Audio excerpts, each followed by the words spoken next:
What's up, y'all? Allie here, Richard here. If you're watching this video and you haven't subscribed yet, make sure to go hit that subscribe button to stay tapped in with Road Trippin' all season long. New episodes, they drop Tuesdays and Thursdays. You don't want to miss what we have in store. So subscribe, hit that notification bell, tell a friend to tell a friend. Road Trippin' is here. We're taking over. No, stop blaming us for what Perk says. After Minnesota beat OKC to give them just their third loss of this season, you guys saw Coach Finch. He got ejected early in that game, just 6 minutes in.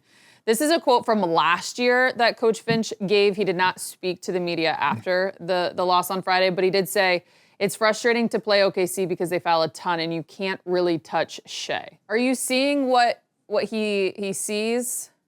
No. Yes. No. Yes. You are? Here's why. You know when you go to Utah, you know how Utah led the league in fouls? But they would fuck you up all game long. And they were like, well, you can't call every single foul. It's just their physicality from the beginning of the game, right? And honestly, Shea and OKC do a really good job most of the time of getting your best defender off Shea. So then now your second, third, fourth defender is having to guard a guy like Shea, and he's barbecuing them. But what I am saying, the overall style of OKC's defense is so physical and so quick that referees go, damn, I can't call every single touch. It's just how they play. They're better than you. They're better than you. Straight up. They're better than you. That's all it is. Oof. Like, we would complain that you couldn't touch Steph because of the freedom of movement. Y'all remember the freedom of movement that allowed him to run around like a freaking bee all over the place?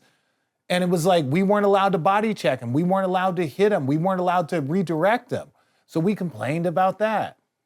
OKC is better than everyone else. They're more consistent. They play better defense. Were they talking about that when you had Rudy Gobert? When they had, when you have McDaniels, when you have all of these defenders that like to get into your body. McDaniels likes to get into your body. Anthony Edwards likes to take the challenge. But you know the difference between Anthony Edwards and Shea? Anthony Edwards led the league in three-point attempts. Shea led the league in point attempts. So if Shea is going like this all the time. All I'm saying is this.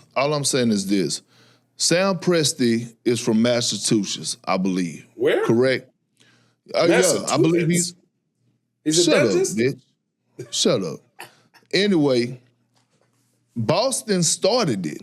If you want to think about it, Boston set the tone when they won their NBA championship. And I'm following, and I agree 1,000% what Richard just said.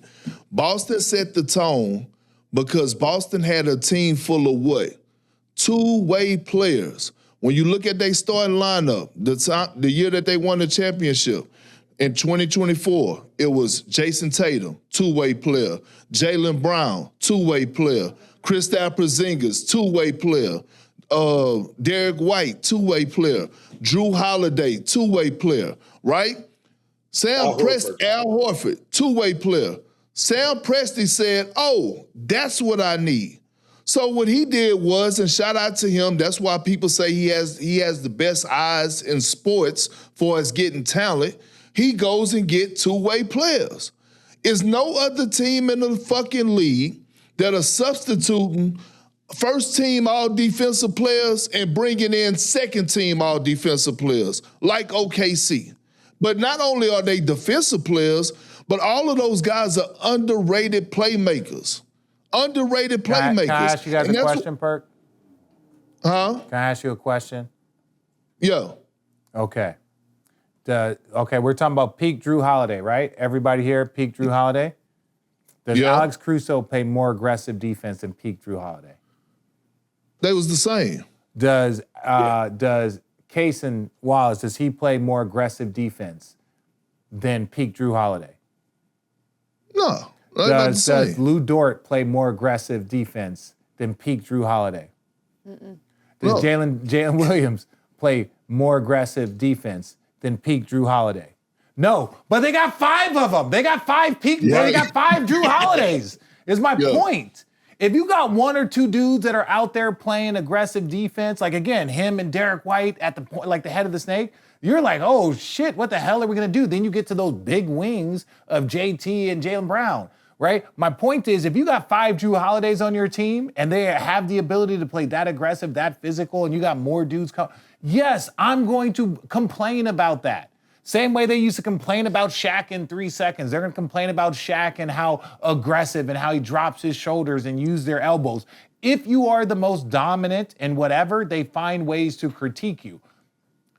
Drew Holiday, one of the elite defenders of this generation. They have a bunch of guys that play the exact same defense that he does. But no other team has 2. They've got 4 or 5 of them. This was the last point I was going to make. Thank God. Coach Finch in Minnesota, stop it. Stop it. Don't get mad because somebody is pulling a U on you. You wasn't complaining 2 years ago when they had Jamal Murray throwing the heat packs at the referees.